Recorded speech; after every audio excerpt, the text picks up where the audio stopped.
যে কোরআন অবশ্যই অবশ্যই অ্যাবসলিউটলি নতুন একটা বিশ্বব্যবস্থা বিনির্মাণের ডাক দিচ্ছে আমাদেরকে, এবং সেটা বিনির্মাণ হবে এবং এই বিশ্বব্যবস্থাকে কোরআন ধ্বংস করবে ইনশাআল্লাহ।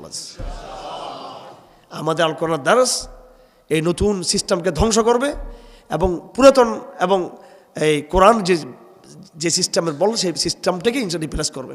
কীভাবে সেটা, এটাই আমি আপনাদের সামনে ইনশাআল্লাহ আজিজ একটু উদাহরণের মধ্য দিয়ে আমি তুলে ধরার চেষ্টা করব। এর আগে আমি আরেকটা মসজিদে আমার দারাজ ছিল, ওখানেও আমি এই কথাটা বলে আসছি, তবে উদাহরণ দিছি আরেকটা ফেরাউনের উদাহরণ, ফ্রম ফেরাউন টু শেখ হাসিনা। মানে ফেরাউন থেকে হাসিনা পর্যন্ত না, বাস্তব হাসার কথা না। কোরআন আমাদেরকে বলতেছে ফেরাউনিজম ফেরাউনিজম ফেরাউন ফেরাউন ফেরাউন। তো কোরআন শরীফে কোথাও হাসিনার কথা উল্লেখ নেই, মুদির কথা উল্লেখ নেই, ট্রাম্পের কথা উল্লেখ নেই। আমি বললাম যে কোরআন শরীফে হাসিনার কথা আছে এখানে, অর্থাৎ কোরআন যে বয়ানটা আমি সেখানে সূরাতুল কাসাসের আলোকে আর সূরা আরাফের আলোকে আমি তাফসির করে আসছি যে আল্লাহ পাক সুবহানাহু ওয়া তাআলা আজ থেকে কমপক্ষে কয়েক হাজার বছর আগের 3000 3500 4000 বছর আগের কিছু বয়ানকে আল্লাহ পাক নিয়ে আসছেন আমাদের সামনে। সে বয়ানটাতে আল্লাহ পাক ফ্যাসিজমের কথা নিয়ে আসছেন, জালেমের কথা নিয়ে আসছেন এবং এস্টাবলিশমেন্ট, পলিটিক্যাল স্বৈরতান্ত্রিক ফেসিবাদী এস্টাবলিশমেন্টের কথা নিয়ে আসছে। তার বিরুদ্ধে নবীর একটা নিরহ সংগ্রামের কথা নিয়ে আসছে, দাওয়াতের সংগ্রাম নিয়ে আসছে।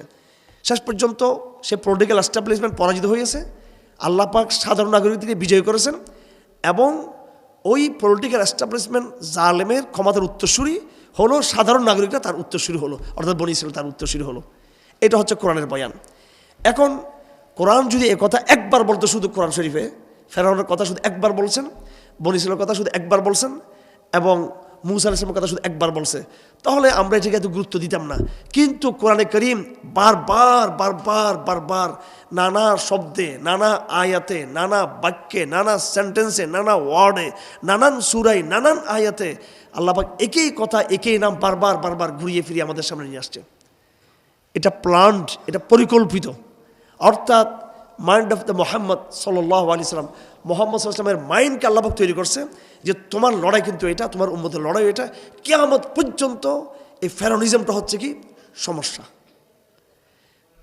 কিয়ামত পর্যন্ত মানুষের প্রভুত্বের দাবি, মানুষ কর্তৃক প্রভুত্বের দাবি, মানুষ কর্তৃক মানুষকে দাস বানিয়ে রাখা, আল্লাহর দাসত্বের চিহ্নকে না রেখে মানুষ নিজের দাসত্বকে প্রতিষ্ঠা করা মানুষের উপরে, মানুষ নিজের প্রভুত্বকে চাপিয়ে দেওয়া মানুষের উপরে, এই ট্রেন্ড, এটা মানব সভ্যতার একটা স্বভাবজাত একটা সিস্টেম, এটা চলে আসতেছে। সবসময় এরকম হবে।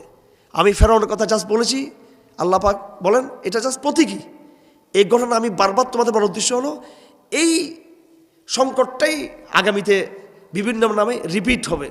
কখনো সেটা রোমান সাম্রাজ্যের নামে, কখনো সেটা পারস্য সাম্রাজ্যের নামে, কখনো সেটা ইউরোপীয় এই এম্পায়ার নামে, কখনো ইউরোপের জাতিরাষ্ট্রের শয়তানির নামে, কখনো আধুনিক সভ্যতার নামে, কখনো এটা সোভিয়েত ইউনিয়নের যে বিশাল এই সাম্রাজ্যের নামে, কখনো সেটা এই আমেরিকান নেতৃত্বাধীন জাতিসংঘের যে নতুন ওয়ার্ল্ড অর্ডার এই নামে, কখনো কনফুসিয়ান সভ্যতার নামে। এক এক সময় এক এক সভ্যতা। এবং ভারতবর্ষে সেন, গুপ্ত, তারপরে পাল, বিভিন্ন সাম্রাজ্যের ছিল, নানান সাম্রাজ্যের নামে, নানান সাম্রাজ্যের আমলে, নানান সভ্যতার আমলে রাজনৈতিক ক্ষমতার জায়গা থেকে আল্লাহর তৌহিদকে চ্যালেঞ্জ করা হবে। রাজারা এমন ভাব দেখাবে যে তারাই জনগণের প্রভু এবং জনগণকে তারা মনে করবে তাদের সবাই তাদের গোলাম, তাদের দাস, তাদের বান্দা, এইভাবে মনে করবে। এইভাবে কিন্তু যুগ পরম্পরা চলে আসছে। কিন্তু কথা ঠিক কিনা? প্রত্যেক যুগে কিন্তু চলে আসছে। কিন্তু মানে এই রাজতন্ত্রের প্রভাব, পরবর্তী এই রাজতন্ত্রকে চ্যালেঞ্জ করলো গণতন্ত্র এসে। রাজতন্ত্রকে চ্যালেঞ্জ করে গণতন্ত্র এসে বলতেছে না, কোনো সম্রাটদের আর আমরা খবরদারি মানি না, কোনো রাজাদের আমরা প্রভুত্ব মানি না। এটা সুন্দর একটা কথা। আমরা এখানে একমত গণতন্ত্রের সাথে। সে আসি এটা বললো যে আমরা তোমাদের আর এলিটদের ক্ষমতা মানি না, এলিট রাজাদের ক্ষমতা আর মানি না, এলিট সামন্তবাদের ক্ষমতা আমরা মানি না, এলিট এই ধর্মযাজকদের একচ্ছত্র তাদের প্রভুত্ব আমরা মানি না। এটা গণতন্ত্র আসি বলতে লাগলো। এতটুকু ঠিক আছে, সুন্দর, এটার সাথে আমরা একমত। কিন্তু পরক্ষণ গণতন্ত্র কি হাজির করলো? ইউরোপের কাছে কোরআন শরীফ ছিল না, ইসলাম ছিল না। সে কি করলো?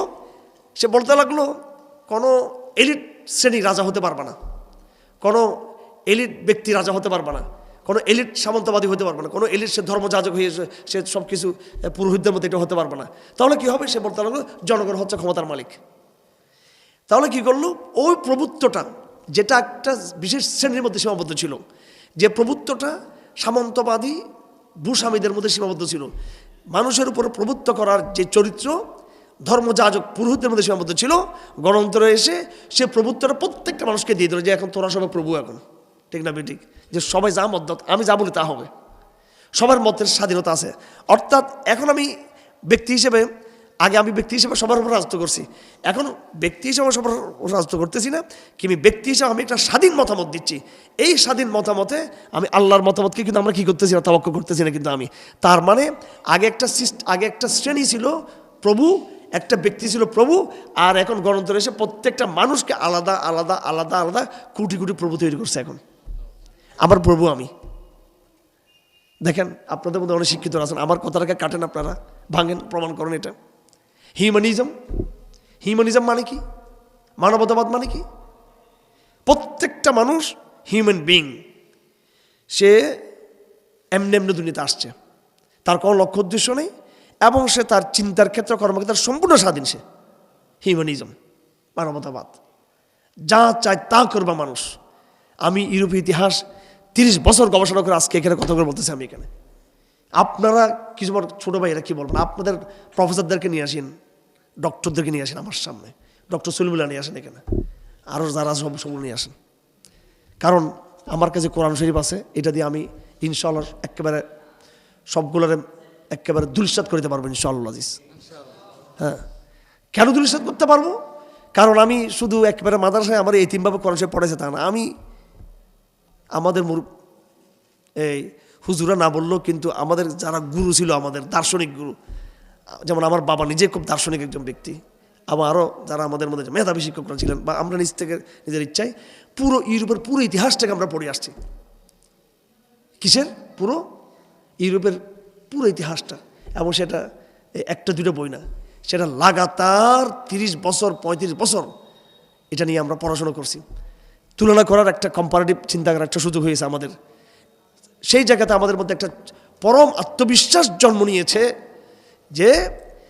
যে জাহেলিয়ত আগে মূর্তির মধ্যে ছিল, যে জাহেলিয়ত আগে রাজাদের খোদাই দাবি করার মধ্যে ছিল, যে জাহেলিয়ত আগে সামন্তবাদীদের এই প্রভুত্বের মধ্যে ছিল, যে জাহেলিয়ত আগে ফেরাউনের মধ্যে ছিল, সেই জাহেলিয়ত আবার রিপিট করেছে গণতন্ত্রের মধ্য দিয়ে, প্রত্যেকটা মানুষকে স্বাধীন করে দেওয়ার মধ্য দিয়ে, প্রত্যেকটা মানুষকে প্রভুত্বের স্থান দেওয়ার মধ্য দিয়ে। হিউম্যানিজম, লিবারালিজম, এটাই বলা আমাদেরকে। হিউম্যানিজম মানে অর্থাৎ মানুষ সম্পূর্ণ সে একটা স্বাধীন সত্তা। মানুষকে স্বাধীন সত্তা, আসুন এটা বিচার করি, মানুষকে স্বাধীন সত্তা মানুষ? আপনারা কি মানুষকে স্বাধীন সত্তা নাকি আল্লাহর পরাধীন সত্তা সে মানুষ? তোমরা পরাধীনতা ভাঙতেছো, অবশ্য ভাঙো, মানুষের উপরে মানুষের পরাধীনতা ভাঙো, এটা তো আমরা একমত। কিন্তু যখন তুমি মানুষের উপরে মানুষের পরাধীনতা দিবা, যখন মানুষকে তুমি স্বাধীন বলবা, মানুষের উপর তখন আল্লাহর পরাধীনতা যখন তুমি আরোপ করবা না, তার মানে তুমি মানুষকে একটা আলাদা একটা কি বানাই দিলা, খোদা বানাই দিলা। কোরআন শরীফে আছে ইলাহু হাওয়া, সে নিজের এলাহ কাকে বানালো? নিজের হাওয়াকে সে কি বানাইলো? এলাহ বানাইলো। আচ্ছা, ভূমিকা অনেক লম্বা হয়ে যাচ্ছে, আপনারাও বিরক্ত হচ্ছেন, বেশি বুঝাতে গেলে অনেক সময় বুঝে আসে না। আমি আবার বলতে চাই যে কোরআনে করিম এই জমানায় এই নতুন যে বিশ্ব ব্যবস্থা, সামাজিক ব্যবস্থা, এটাকে সরিয়ে দিয়ে কোরআন নিজের কোনো ব্যবস্থা, নিজের কোনো নেগেটিভ, নিজের কোনো এই সিস্টেমকে রিপ্লেস করার যোগ্যতা কোরআন করিমের কাছে আছে কি না, কোরআনের বয়ানটা কি, কোরআন কি বলতে চায়। আমি তার একটা উদাহরণ দিয়ে আসছিলাম ফেরাউনের কথা দিয়ে আগের মাহফিলে। আজকের ধরেছে আমি একটা উদাহরণ দিকে যাব। আমি জাস্ট বুঝাতে চেষ্টা করব যে ১৫০০ বছর আগে নাজিল হওয়া পুরাতন কোরআন, যেটা ১৫০০ বছর পুরানো হয়ে গেছে, কোরআনটা নাজিল হয়েছে, এই কোরআনটা ১৫০০ বছরের পরের একেবারে লেটেস্ট আপডেট ক্রাইসিসকেও সে কী করে ফাংশন করে। কি বলছি আমি? ১৫০০ বছর আগের নাজিল হওয়া কোরআন শরীফের পুরান কথাগুলো ১৫০০ বছর পরবর্তী বর্তমান সময়ের আধুনিক টাটকা যে ক্রাইসিস, এটাকেও সে কী করতে পারে, সে ফাংশন করে, এটা সে মোকাবেলা করে। কেমনে করে? সূরা ফাতিহা আমার সামনে আছে। সূরা ফাতিহার তাফসীরটা আমি করব না, আমি শুধু আপনাদের মধ্যে আত্মবিশ্বাসটা ফিরিয়ে আনতে চাই। এখানে আমার জায়গায় নিঃসন্দেহে আর কোনো আলেমকে দিলে অবশ্যই তিনি আপনাদের সবাইকে এতক্ষণ খুশি করে বহু তাফসির করে শাহ নজরুল বলে আপনারা সবাই খুশিতে বাগবাগ হয়ে যেতেন, কিন্তু আপনারা, এবং সেটা আমারও ওই ক্যাপাসিটি আছে, কারণ আমি পড়ালেখা শেষ করছি আরও 30 বছর আগে। বিভিন্ন কাহিনী বলে, শাহ নজরুল বলে, শব্দগুলোর ব্যাখ্যা দিয়ে, রহমান মানে কি, রহিম মানে কি, হামদ মানে কি, মালিক ইয়াউমিদ্দিন, এরপর আরও ঘটনা বলে কাঁদায় টাঁদায় চোখের পানিও নিয়ে আসানো সম্ভব আমার জন্য 5 মিনিট সময় লাগবে ঝরঝর করে চোখের পানি পড়তে আপনাদের, ঠিক আছে? কিন্তু ব্যাপারটা সেটা না। ব্যাপারটা হলো এই যে একটা অডিয়েন্স, এই অডিয়েন্সকে আমি একটা যুদ্ধের দিকে আমি ধাবিত করতে চাই। আমি এই বিশ্বব্যবস্থার যে একটা মূর্তি দাঁড়িয়েছে, ওয়ার্ল্ড অর্ডারের মূর্তি, জাতিরাষ্ট্রের নামে, লিবারালিজমের নামে, হিউম্যানিজমের নামে, গণতন্ত্রের নামে, এটাকে ধ্বংস করতে পারবেন কিনা আপনারা সেটা বলা নাকি, আপনারা এটাকে পারবেন কিনা, আপনারা এটাকে আওয়াজ তো দিচ্ছেন না। হ্যাঁ, এবং সেটা ধ্বংস করার দরকার আছে কিনা এটাকে। এই বিশ্ব ব্যবস্থার যেটা দজ্জালি যে একটা ব্যবস্থা তৈরি হয়েছে দুনিয়াতে, এবং যেটা আপনাকে গোলাম বানিয়েছে, আপনি বুঝতেছেন আপনি স্বাধীন, আপনি কি স্বাধীন, এটাকে সরিয়ে দিয়ে সেই কোরআনকে নেগেটিভকে এনে আপনি নতুন এক বিশ্ব ব্যবস্থার বিনির্মাণ, রিবিল্ডিং আপনি করার মতো সে হিম্মত রাখেন কিনা। হিম্মত রাখলে আপনি কোরআনকে ওইভাবে ধরুন, আর না হয় কোরআনকে নিরহবা পড়ে ফজিলতের জায়গায় পড়ে কোনো লাভ নাই কোনো। কারণ আমরা চাপে পড়ে গেছি একেবারে, একদম নতুন এক জাহেলিয়াতের তুফান আমরা ভেসে যাচ্ছি। কিন্তু আমরা ভেসে যেতে রাজি না, আমরা ভেসে যাব না, আমরা দাঁড়াতে চাই। আমরা এই ঢেউ, উত্তাল ঢেউয়ে টিকে থাকার লড়াই আমাদের শক্তি আছে আমাদের, যেহেতু আমাদের হাতে কি আছে, এই কোরআন আল্লাহর প্রদত্ত একটা বড় মৌজাজা আমাদের হাতে আছে। এই মৌজাজা আমাদের হাতে আছে, এটা মৌজাজা। এই মৌজাজা চিরস্থায়ী চিরঞ্জীব একটা মৌজাজা। আল্লাহর রসুল এই মৌজাজা দিয়ে দুনিয়া কাবু করেছেন, সেই মৌজাজা রসুল আমাদেরকে দিয়ে গেছেন আমাদেরকে। ও মৌজাজা আমাদের হাতে আছে, সেই মৌজাজা আমাদের। হ্যাঁ, এটা কোনো আবেগের কথা না, এগুলো কোনো আবেগের কথা না।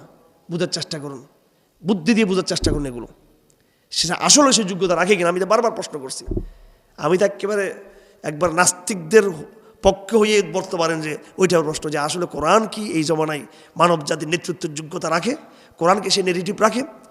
বাহ্যিকভাবে মনে হবে না, কোরআনে তো কোনো বিজ্ঞানের কথাই নেই, কোরআনে কোনো অ্যাস্ট্রোনমির কথাই নেই, কোরআনে কোনো পৃথিবীর যে আইনস্টাইনের কি সূত্র, থিওরি অফ রিলেটিভিটির কোনো কথা এখানে উল্লেখ নেই, কোরআনে ফিজিক্সের সূত্রগুলো এখানে উল্লেখ নেই, কোরআনে রাজনৈতিক পট পরিবর্তনের, এই সমাজতন্ত্র, গণতন্ত্রের যে এগুলোর পক্ষে বিপক্ষে কোনো বয়ান তো কোরআনে নাই। আছে এই শব্দগুলো আছে কোরআন শরীফে? নাই কোরআন শরীফে। সব কোরআন শরীফে আছে সে নূহ আলাইহিস সালামের 1000 বছর আগের নূহ আলাইহিস সালামের শব্দ এটা আছে। কোরআন আছে কয়েক হাজার বছর আগের ফেরাউন শব্দ আছে কোরআন শরীফে। কোরআন শরীফ আছে বনী ইসরায়েলের কথা, কোরআন শরীফ আছে মুনাফিকদের কথা, কোরআন শরীফ আছে শিরক আর কুফরের কথা। কিন্তু এই শব্দগুলোই হলো কোরআনের আবিষ্কৃত, কোরআনের দেওয়া এমন এক অন্তর্নিহিত মর্মের অধিকারী, অনেক গভীর ভাব অর্থের অধিকারী এই শব্দগুলোই, কিন্তু যেগুলো হাজার বছর ধরে এই বিশ্বকে ফাংশন করবে, এই শব্দগুলো যেগুলো এখানে বলা হয়েছে। আল্লাহ পাক নূহ শব্দের এমনি আনেন নাই। এই মেসেজটা একবারে মানব জাতির শেষ পর্যন্ত এই মেসেজটা কিন্তু যাবে কিন্তু এইভাবে। আমি একটা শুধু উদাহরণ আপনাদের সামনে নিয়ে আসবো, সূরা ফাতিহা। এই সূরা ফাতিহার মধ্যে আল্লাহ পাক সুবহানাহু ওয়া তাআলা এই মুসলমানদেরকে আকীদা শিক্ষা দিয়েছেন। আউযু বিল্লাহি মিনাশ শাইতানির রাজীম, বিসমিল্লাহির রহমানির রহিম, আলহামদুলিল্লাহি রাব্বিল আলামিন, আর রহমানির রহিম, মালিকি ইয়াউমিদ্দিন। এখানে আকীদার বয়ান, আল্লাহ পাকের জাতের বয়ান, আল্লাহ পাকের সিফাতের বয়ান শেষ। এরপরে ইয়্যাকা না'বুদু ওয়া ইয়্যাকা নাস্তাঈন, এখানে মহান এক সত্তা যার জাত এবং সিফাতের বয়ান, তাওহীদের রুবুবিয়ত, তাওহীদের উলুহিয়ত, তাওহীদের জাত আর সিফাত, রব হিসেবে, এলাহ হিসেবে, সিফাতের সর্বাত্মক অধিকারী হিসেবে আল্লাহ তাআলার বয়ান আসার পরে, তাহলে মানুষ হিসেবে আমার কি করতে হবে এখন? ইয়্যাকা না'বুদু ওয়া ইয়্যাকা নাস্তাঈন, আল্লাহর প্রতি আমাদের দাসত্ব, আল্লাহ থেকে সাহায্য চাওয়া। কারণ দাসত্ব এবং সাহায্য চাওয়া এটা সাধারণত আমরা দুনিয়াতে করে থাকি, দুনিয়াবি দাসত্বের মধ্যে আমরা আছি। সাহায্য পরস্পর একটা সামাজিক কাজ মনে করি। আল্লাহ বলেন না, দাসত্ব সাহায্য সব আল্লাহর দিকে, বাউন্ড টু আল্লাহ আমরা অলওয়েজ। এদিকে আমি আলাপ করবো, এটা 2 নম্বর পার্ট সূরা ফাতিহার, এদিকে আমি যাব না। ইহদিনাস সিরাতাল মুস্তাকিম সিরাতাল লাযীনা আন'আমতা আলাইহিম গায়রিল মাগদুবি আলাইহিম ওয়ালাদ-দাল্লিন। এখানে আল্লাহ পাক বলতেছেন, আল্লাহ পাক আমাদেরকে বলতেছেন যে তোমরা দোয়া করো যে আপনি আমাদেরকে সিরাতে মুস্তাকিমে চালান। ইহদিনাস সিরাতাল মুস্তাকিম, কথাটা খুব সহজ। সিরাতে মুস্তাকিম, সিরাতাল লাযীনা আন'আমতা আলাইহিম। এরপরে সিরাতে মুস্তাকিমের ব্যাখ্যা আল্লাহ দিচ্ছেন যে আমাদের আগে একটা জেনারেশন ছিল, ওই জেনারেশন 2 ভাগে ভাগ ছিল। একটা জেনারেশন আন'আমতা আলাইহিম, এরা কারা? এগুলো সূরা নেসার মধ্যে আছে, আন-নবিয়্যিন ওয়াস-সিদ্দীকিন ওয়াশ-শুহাদা ওয়াস-সালিহিন। আরও স্পষ্টভাবে সূরা মরিয়মের মধ্যে আছে উলা মিন যুররিয়াতি আদম মিন যুররিয়াতি নূহ ও মিন যুররিয়াতি ইব্রাহিম ও আলে ইমরান। আদমের সন্তানদের মধ্যে, নূহের সন্তানদের মধ্যে, ইব্রাহিমের সন্তানদের মধ্যে, আলে ইমরান সন্তানদের মধ্যে মুসলিম জেনারেশন যারা, তারা হলো আন'আমতা আলাইহিম। শেষ। এরপরে আল্লাহ পাক একেবারে কড়াভাবে, অপ্রত্যাশিতভাবে 2টা গালি দিয়ে এই দোয়াটা শেষ করলেন যে হে রব, আপনি আমাদের ফার্স্ট জেনারেশন, আমাদের যারা ছিল, যারা যারা চলে গেছে, এরকম জেনারেশনের কথা আপনি বলছেন মুসলিম। আবার সাথে সাথে বলতেছেন আরও একটা জেনারেশন আছে যারা বিচ্যুত মুসলিম, এরাও মুসলিম কিন্তু এরা বিচ্যুত মুসলিম। এরা হলো ইহুদিরা, এরা হলো খ্রিস্টানরা। আল্লাহ পাক এই বিচ্যুত মুসলিমদের নাম উল্লেখ না করে, সাহিত্যের মধ্যে ইঙ্গিতটা হচ্ছে কিন্তু সাহিত্যের জন্য এটা খুব ওজন সৃষ্টি করে। সাহিত্যের মধ্যে নাম ধরে বলে ফেললে এটাতে ওজন তৈরি করে না। আল্লাহ পাক বলেন তোমাদের আগে আরেক 2টো মুসলিম জাতি, মুসলিম সম্প্রদায়, তারা একটা অভিশপ্ত মুসলিম সম্প্রদায় আর একটা পথভ্রষ্ট মুসলিম সম্প্রদায়। অভিশপ্ত পথভ্রষ্ট সম্প্রদায় হলো ইহুদিরা, আর পথভ্রষ্ট এই সম্প্রদায়টা হলো খ্রিস্টানরা। আল্লাহ পাক সুবহানাহু ওয়া তাআলা বলছেন তোমরা দোয়া চাওয়ার সময় তোমরা এটা বলো যে মুসলিম পিওর জেনারেশনের যে পথ ছিল সেই পথে আমাদেরকে চালাও, আর ওই অভিশপ্ত মুসলিম প্রজন্ম ইহুদি তাদের পথে নয়, এবং পথভ্রষ্ট মুসলিম প্রজন্ম। কারণ আগের জমানার ইহুদিরা কিন্তু কী ছিল? মুসলমান ছিল। একটু বুঝতে হবে আপনাদেরকে, আগের যুগের বনী ইসরাঈলরা কী ছিল? মুসলমান ছিল। মুসা আলাইহিস সালাম মুসলমান ছিল না? ছিল। কিন্তু এরা এমন মুসলমান, পরবর্তী জেনারেশনটা এদের কি হয়ে গেছে? ইসলামকে, তাওরাতকে ছেড়ে দিয়েছে। তো এদের নাম হচ্ছে এরা অভিশপ্ত মুসলিম প্রজন্ম আগের জমানার, গায় আল মাগজুব আলাইহিম। আর খ্রিস্টানরা হলো আগের জমানার কি প্রজন্ম? পথভ্রষ্ট। মগজুব মানে অভিশপ্ত প্রজন্ম, আর দলিন মানে কি প্রজন্ম? পথভ্রষ্ট প্রজন্ম। এই 2টো প্রজন্মই কিন্তু কি ছিল? মুসলমান ছিল। কি ছিল এরা? ঈসা আলাইহিস সালামের উম্মতও মুসলমান ছিল, যাদেরকে আমরা খ্রিস্টান বলি, এবং মুসা আলাইহিস সালামের উম্মতও কী ছিল? মুসলমান ছিল, যাদেরকে আমরা ইহুদি বলি। তো এদের মধ্যে বিচ্যুতি আসছে, পথভ্রষ্টতা আসছে, আর অভিশপ্ত হয়েছে। আল্লাহ পাক তাদের কথা বলে সূরা ফাতিহা শেষ করছে। আসুন এখন এখানে আমার বুঝার বিষয়টা হলো, কোরআনে কারীমে আধুনিক সভ্যতার উল্লেখ আছে এখানে? আছে এখানে ভাই? ইউরোপের রেনেসাঁ এখানে আছে? ওমিন উরুব্বা ও আমেরিকা ইয়াতি এবার আছে। হিটলারের কথা আছে, হিটলারের কথা আমি পাইছি অবশ্যই এখানে, একবারে ইশারা ইঙ্গিত আছে। কিন্তু আমেরিকার কথা ইশারা ইঙ্গিতে সব কিছু এখানে, কিন্তু শব্দ আপনি পাবেন না। আমার নিজের মধ্যে প্রশ্ন ছিল, আমি হয়তো আজকে দরজটা আপনাদের অনেকের মনোভূত হচ্ছে না, কিন্তু আমি আমার এক্সপেকটেশন আমার অনেক বেশি, আশাবাদটা অনেক বেশি আপনাদের কাছে। ওই জায়গায় আমি কথাগুলো বলতেছি আসলে, নাহলে কিন্তু আমি আর একটু নিজে গিয়ে কথাগুলো বলতে পারি, কিন্তু এটা ফায়দা দিবে না। কারণ একটা আবহাওয়ার গতিকে পাল্টাইতে হবে। এই পাল্টানোর জন্য একটা জেনারেশন তৈরি করতে চাই। এটা দুর্বল সুফিজমের হালকা হালকা শায়র নজরুল বলে ওই শক্তি জোর আসবে না। কিন্তু এটা আপনি কবুতরের পাখা দিয়ে আপনি বাস পাখির লড়াই করতে পারবেন আপনি কোনোদিনও? তো কবুতরের পাখি গজায় লাগবে না আপনাদের মধ্যে। আপনাদের ভিতরে এটা এই বাস পাখি আছে না, কি বলে এগুলো? ইগলের পাখা লাগবে এখানে। কথাগুলো কঠিন হলো, পরে বুঝে নিন এগুলো। যে কেউ একটা পাগলা একটা আসছিল, কি বক বক বক করে দার্শনিক, পরে চিন্তা করিন এগুলো কী বলছে, এগুলো পরে ভাবিয়েন। এগুলো বাসায় গেলে বুঝে আসবে। আমাদের টিচারদের, গুরুদের বহু কথা আমাদের পরে বুঝে আসছে, আমাদের তখন বুঝে আসে নাই। তো এখানে আমি কবুতর তৈরি করার জন্য আসিনি। এখানে ছোটো ছোটো চড়ুই পাখি তৈরি করার জন্য আসিনি। এখানে উঠবে এখান থেকে, এগুলো ইগল পাখি তৈরি করার জন্য। আর আপনারা কেউ না করলে আমরা ছোট মানুষ আর আমাদের ভাইরা আছে, সারা বিশ্বে গ্লোবাল ভাইরা আছে, এই সভ্যতার 12টা না কতটা বাঁচবে এটা আগামী 30 থেকে 40 বছর আপনারা সবাই দেখবেন ভালো করে, পুরো মানচিত্র পরিবর্তন হয়ে যাবে, পুরো মানচিত্র পরিবর্তন হয়ে যাবে। এটা বুঝতেছেন না আপনারা আমি কি বলতে আসছি এখানে? কোরআন একেবারে প্রাসঙ্গিক, একদম প্রাসঙ্গিক। এটা প্রথম দরজ যাওয়ার সময় একটু কথা লম্বা হবে ভূমিকাটা। ওই আত্মবিশ্বাসটা করার প্রতি আপনাদের আসতে হবে, যে আত্মবিশ্বাসটা আপনাদের সিলেবাসের দিকে আপনাদের আত্মবিশ্বাসটা, রাজনীতির পাড়ের দিকে আত্মবিশ্বাসটা কিভাবে আমাদের মানে সাবকনসিয়াসলি আমরা নিজের অজান্তে মোরতাদ হয়ে যাচ্ছে, আমাদের খবর নাই। কিভাবে আমাদের নতুন নতুন মোরতাদ হওয়ার প্রকল্প আমাদের মধ্যে হাজির হয়েছে। আচ্ছা, যাই হোক, কোরআন আমাদেরকে এখানে বলতেছে যে দুটো জেনারেশন আগে ছিল মুসলমানদের।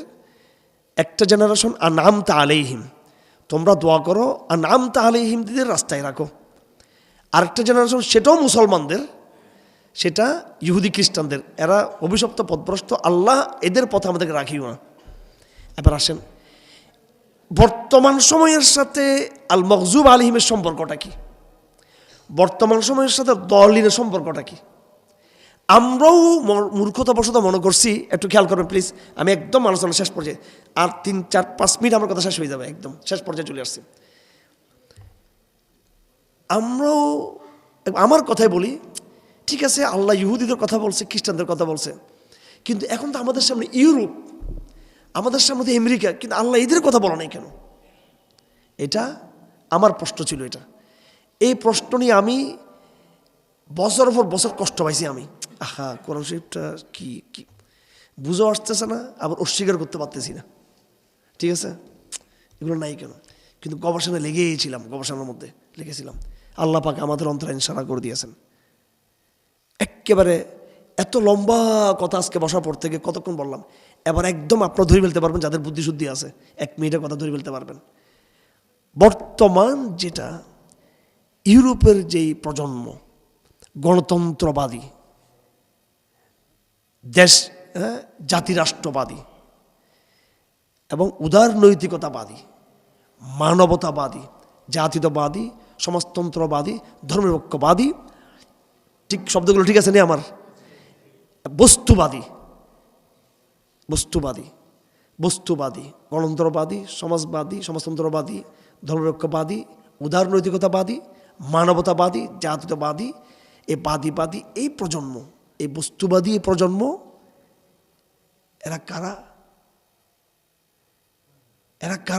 এরা কে?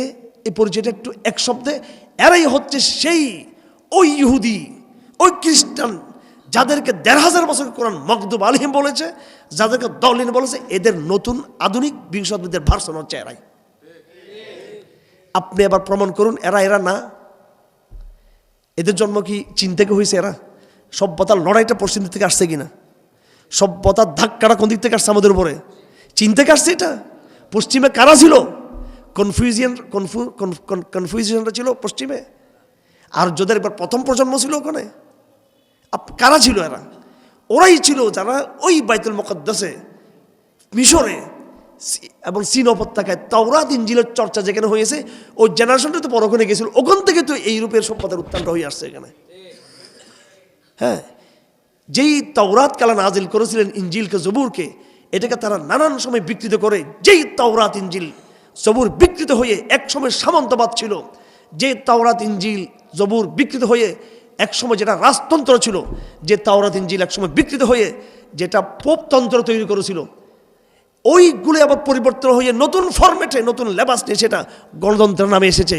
সামন্তবাদ যেখানে ছিল সেখানেই পুঁজিবাদ তৈরি হয়েছে, পোপতন্ত্র যেখানে ছিল সেখানে ধর্মনিরপেক্ষবাদ তৈরি হয়েছে। এগুলা শাড়ি পাল্টাচ্ছে বারবার, পোশাক পাল্টাচ্ছে বারবার, কোনোদিন তাদের মূল যে শয়তানের তাগুত পন্থতন্ত্রের যে প্রাণ, এটা পাল্টা নেই।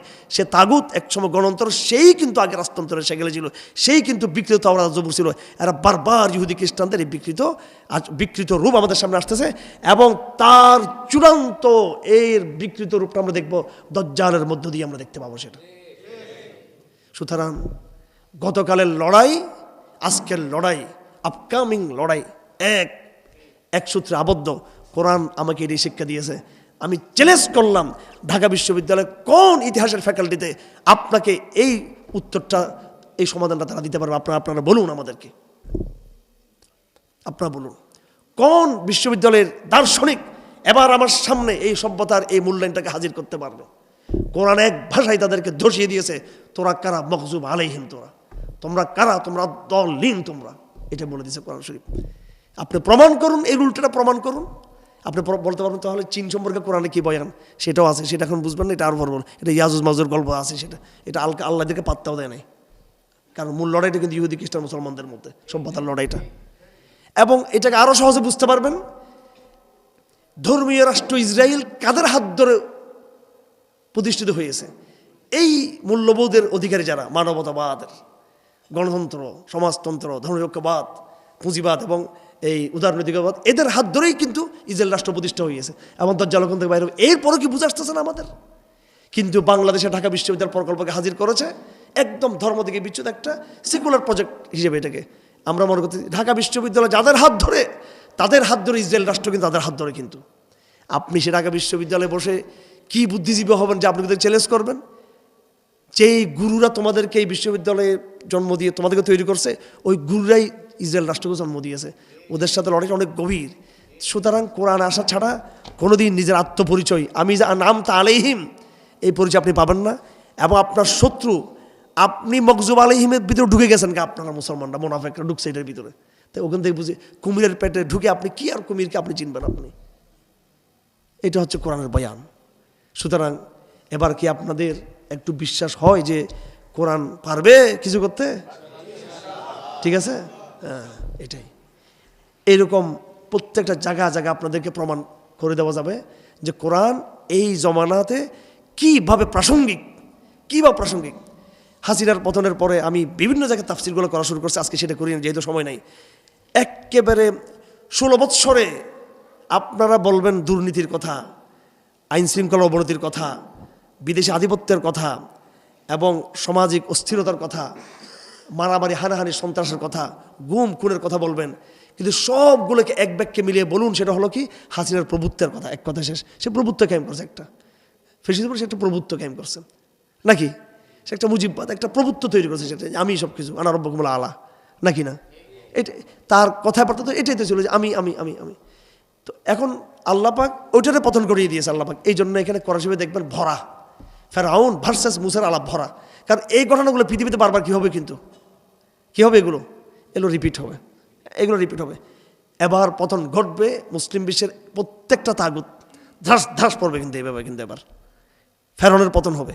এই যে যুগে যুগে ফেরাউনদের পতন হয় এবং পরবর্তী মুসলিম প্রজন্ম উঠে আসে, এটা কোরআনে কারীমের অন্তত কমপক্ষে 20টা সূরার মধ্যে কথাটা আছে। কোরআন শরীফ এটা 1500 বছর আগের নেগেটিভ, কিন্তু ঘটনাগুলো কিন্তু কি প্রাসঙ্গিক। কিন্তু বুঝে আসতেছে আপনাদের নাকি না?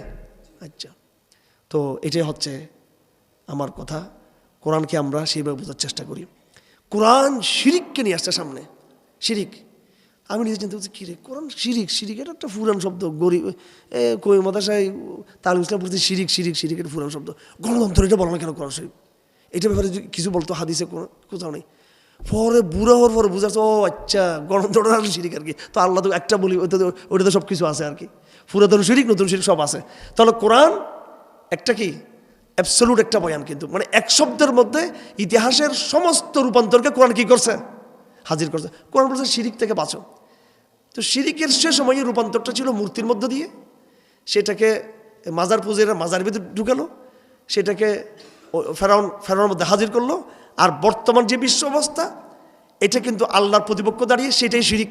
কোরআন এতগুলোকে শব্দ আক্ষরিকভাবে আলাদা উল্লেখ ডিটেলস উল্লেখ না করে এক শব্দের মধ্যে শিরিক বলে কিয়ামত পর্যন্তের জন্য সব রকমের খোদাদ্রোহী, এই দাসত্ববাদ যেটা, প্রভুত্ববাদ যেটা, এটাকে এক শব্দে বলে দিয়েছে। কথা ঠিক না বেঠিক? তাহলে শিরিক শব্দটা কি হয়ে গেল? এটা খুবই একটা কি গুরুত্বপূর্ণ শব্দ, যার মর্মার্থ একবারে সবসময় কি থাকবে? প্রাসঙ্গিক থাকবে, সবসময় প্রাসঙ্গিক থাকবে। সুতরাং এবার আপনারা বলুন, কোরআন এটা কি পুরাতন বয়ান নাকি কোরআন সবসময়ের জন্য একটা আপডেট বয়ান? কোরআন শরীফ আপডেট বয়ান। সামনে এই পৃথিবীটা বদলাবে মানে কোরআন দিয়ে তো বদলাবে। কোরআন দিয়ে বদলানোর পরে আরেকটা মায়ের আসবে মুসলমানদের উপরে, এটা ইয়াজুজ মাজুজের মায়ের, এটা কোরআন শরীফে উল্লেখ আছে। ওই মায়ের বইয়ে এই ঈসা আলাইহিস সালাম ঢুকে যাবে কোথায়? গর্ত পাহাড়ে, আমরা সবাই যখন ঢুকবে এখানে, এরপরে আসমানিয়ে দিয়ে সবগুলো সুস্থ হয়ে সবগুলো কি মারা যাবে কিনা, এই ইয়াজুজ মাজুজের উত্থানটা কিন্তু আবার দিক থেকে হবে না, কিন্তু এটা হবে আবার কিন্তু কোত্থেকে? পূর্ব দিক থেকে কিন্তু। মানে পুরো সভ্যতার একবারে লাস্টের ঘটনা কিন্তু কোরআন শরীফে কিন্তু কি আছে কিন্তু উল্লেখ আছে। এবং আলামতগুলো দেখবেন, এরা চাইনিজরা কোনো বিশ্বনীতিতে এরা কিন্তু যাইতে পারবে না, আপাতত পারবে। এদের বিশ্বনীতিতে প্রতিষ্ঠা হবে ঈসা ইসলাম আসার পরে, অর্থাৎ মুসলমানদের পরে এদের নেতৃত্ব এবং মুসলমানদের সামনে এদের পতনটা ঘটবে কিন্তু আবার। এটা একটা মৌজাজা, এটা একটা কি মৌজাজা আমাদের জন্য। সুবহানাল্লাহ। আমি কি বুঝাতে পারছি কথাটা নাকি বুঝাতে পারিনি? আমি বক করলাম তো অনেকক্ষণ পর্যন্ত, জানি না আমি বুঝাতে পারছি কিনা আপনাদেরকে। আমি আক্ষরিক ব্যাখ্যা আজকে বেশি দিই নাই। আমি যা বলছি, আমি চাচ্ছি একটু কোরআনের প্রতি আপনাদের ওই আস্থাটায় ফিরে আসুক, যে আস্থা দিয়ে আপনাদের মধ্যে এই বিশ্বাসটা জন্মাবে যে কোরআনটাই এই জমানায় বেশি প্রাসঙ্গিক এবং কোরআনে আধুনিক চ্যালেঞ্জের সমস্ত বয়ান কোরআনে হাজির আছে। এই বিশ্বাসটা যেন আপনাদের মধ্যে কি আসে। সুতরাং ডানে বামে সামনে এই মতবাদ সে মতবাদ, এই পরিস্থিতি সে পরিস্থিতি, ওদিকে মাথা না দিয়ে আল্লাহর ওয়াস্তে প্রত্যেকটা মসজিদকে আবাদ করতে শুরু করুন। আপনারা তার রেনেসা শুরু করুন, মসজিদ আর কোরআন আর রাসূলের সিরত, এইভাবে আপনারা একটু শুরু করেন। দেখবেন যে ইনশাআল্লাহ আস্তে আস্তে আস্তে এই মানব জাতির কাছে, এই বিশ্ব সভ্যতার কাছে কোনো প্রজেক্ট নাই মানুষের মুক্তির। এরা প্রসেস ইনটু ডাউন, এরা ধ্বংসের দিকে ধাবিত। ইউরোপের অবস্থা দেখেন, একেবারে আর্থিক মারাত্মক মন্দার মধ্যে যাচ্ছে কিন্তু। এবং একটা দিনে কিন্তু এই মুদ্রা কিন্তু নিষিদ্ধ হবে। এই মুদ্রা কিন্তু দেখবেন আর মুদ্রা নাই, মুদ্রা বাজার থেকে কি আউট, মুদ্রা বাজার থেকে আউট। সামনে আগামী বছরগুলো 20, 30, 50 বছরে আর নির্বাচনও তারা দিবেন আর, বলে এটা এখন আর চলবে না, এগুলো সব বাজার থেকে আউট, গণতন্ত্র আউট হবে, মুদ্রাও আউট হবে, পুরো সিস্টেমটা আউট হবে। তখন দজ্জালের একেবারে আসল মুখোশ যেটা, ওইটাই কিন্তু সামনে চলে আসবে। সেই দজ্জাল যখন সামনে আসবে তখন আমরাই বলবো যে এটা ওই গণতন্ত্রের হচ্ছে পরবর্তী আপডেট এটা। কিন্তু এরা বলবো এটা কি, আবার ওরা দজ্জালকে দেখবে, আর আবার দজ্জালের অনুসারী হয়ে তখন কিছু মুসলমান তার দলও ঢুকবে। এখন যেমন গণতন্ত্রের দিকে ঢুকতেছে, সব একই সূত্রে কিন্তু গাথা, সব কিন্তু কি একই সূত্রে গাথা। এখন আমরা একটা সিস্টেম আসছে দুনিয়াতে, এটার সাথে সমন্বয় করতে চাচ্ছি। এই সিস্টেমের ভিতর দিয়ে দজ্জাল আসবে, তাহলে তার সাথে কি আপনি সমন্বয় করবেন? ইসলামী দজ্জাল বলবেন তাকে আপনি? কথা বুঝেন না মনে হয়, তাকে ইসলামী দজ্জাল নাম দিবেন? মেসেজটা বুঝতে পারতেছি না মনে আপনাদেরকে, মেসেজ বুঝতেছেন না মনে আপনারা। সুতরাং কোরআনকে দিয়ে এই কাঠামোটাকে অপসারণ করুন, এটাকে সরিয়ে দিন, নতুন কাঠামোর বিনির্মাণের শপথ নিন, তাহলে আপনি মোমেন। আর সেটা করতে না পারলে যদি আপোষকামীতে যান, তাহলে নিশ্চিত রেখে রাখতে পারেন আপনি দজ্জালের সৈনিক হবেন, আপনি মুনাফিকের খাতায় নাম লাগিয়ে দিবেন। কোরআনের ওই চর্চা আমরা চাই। কোরআনের বুদ্ধি ভিত্তিকবিহীন সাধারণ স্থূল এমনি আক্ষরিক বয়ান দিয়ে আমরা এই সভ্যতাকে বিনাশ করতে পারবো না। কোরআনের মর্মের ভিতরে প্রবেশ করে আমরা এটাকে বিনাশ করতে পারবো। আল্লাহ পাক সুবহানাহু ওয়া তাআলা এরকম প্রজ্ঞাময় এই কোরআন থেকে প্রজ্ঞা নেওয়ার তৌফিক আল্লাহ পাক আমাদের দান করুন, এবং কোরআনকে একেবারে কম্পারেটিভ জায়গা নিয়ে, তুলনামূলক বিশ্লেষণ জায়গা নিয়ে কোরআনকে বোঝার আল্লাহ পাক তৌফিক দান করুন। আলাপ নিশ্চয়ই অনেকের জন্য একটু কঠিন হয়ে গেছে, কিন্তু এটাই বাস্তবতার আলাপ ছিল। একটা আত্মবিশ্বাসী প্রজন্ম তৈরি হওয়া দরকার, যারা আমাদেরকে বিজয়ের দিকে আমাদেরকে ধাবিত করবে। ওয়া আখিরু দাওয়ানা আলহামদুলিল্লাহি রাব্বিল আলামিন ওয়া মা আলাইনা ইল্লাল বালাগ ওয়া সাল্লাল্লাহু তাআলা খায়রু খালকি মুহাম্মদ ওয়া আলিহি ওয়া সাহবিহি আজমাইন।